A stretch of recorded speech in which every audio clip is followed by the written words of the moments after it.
வணக்கம். இந்த நாள் சின்ன சின்ன வெளிச்சங்களில் இன்னொரு புதிய சிந்தனை தெரிந்து கொள்வோம்.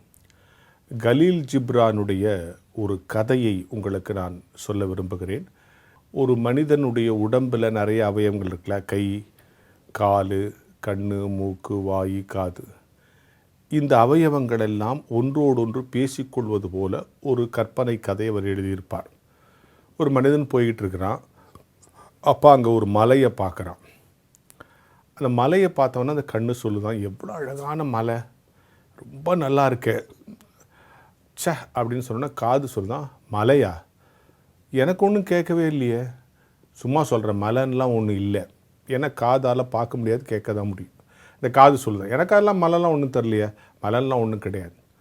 உடனே கை சொல்லுதான், இருங்க நான் பார்க்குறேன் அப்படின்ட்டு மலையை தொட்டு, அது என்னமோ கல் மாதிரி இருக்குது, அதை போய் என்னமோ அழகாக இருக்குதுன்னு இது சொல்லுது.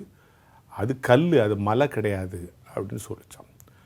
மூக்கு சொல்லிச்சான், அதாம இன்னும் மலைன்றது ஒரு சுவாசம் எனக்கு தெரியலையே, வாசம் வரலையே, எனக்கு ஏதாவது ஸ்மெல் வரலையே, ஸ்மெல் பண்ணி தான் நான் அதை பார்க்க முடியும். அதனால் மலைலாம் ஒன்றும் கிளியர், எல்லாம் ஏமாத்துறாங்க. இப்படி ஒவ்வொரு அவயங்களும் தங்கள் அனுபவத்திற்கு அவை கிட்டவில்லை என்பதால் அவற்றை ஒப்புக்கொள்ளவில்லை. நீ அனுபவிக்க முடியவில்லை என்பதால் ஒரு காரியம் இல்லை என்று ஆகிவிடாது. அந்தந்த விஷயங்களில் தான் அதை அனுபவித்து போக முடியும்னு ஒரு தத்துவ ரீதியான கதை எழுதியிருப்பார். அதாவது கண்ணால் பார்க்க தான் முடியும், கையால் தொட்டு உணர தான் முடியும், மூக்கால் சுவாசித்து தான் உணர முடியும், காதால் கேட்டு தான் உணர முடியும். இந்த காதால் பார்க்க முடியவில்லை என்பதற்காக அந்த மலை அங்கே இல்லை என்று பொருள் இல்லை. உன் அனுபவத்திற்குள் வரவில்லை என்று சொல்வதால் அதை நீ பொய் என்று சொல்லிவிடாதேன்னு கலீல் ஜிப்ரான் அந்த கதையை முடிப்பார்.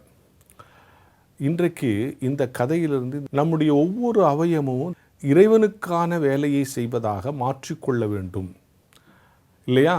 அவரை நோக்கி பார்க்கிற கண்களாக, பலருக்கு உதவி செய்கிற கைகளாக, அவர் சத்தத்தை கேட்கிற காதுகளாக, நமக்கு வெவ்வேறு வேலை இருந்தாலும் அல்டிமேட் இந்த அவயவங்களுக்கெல்லாம் ஒரே நோக்கம் இருக்கணும். நம்ம கை தட்டி நல்லா பாடுறோம், அப்போ நம்ம கை அவரை தூச்சிட்டு இருக்கிற நேரத்தில் கண்ணு வேறு எங்கேயா பார்த்துட்டு இருந்துச்சுன்னா, ஒவ்வொரு அவயவமும் பரிசுத்தப்படுத்தப்பட வேண்டும். ஒவ்வொரு அவயவமும் ஒரே நோக்கத்தோடு செயல்பட வேண்டும். இதுதான் பரிசுத்த வேதம் சொல்லுது. முழு சரீரமும் அவரது தான், ஒவ்வொரு அவயவமும் அவர் தான்.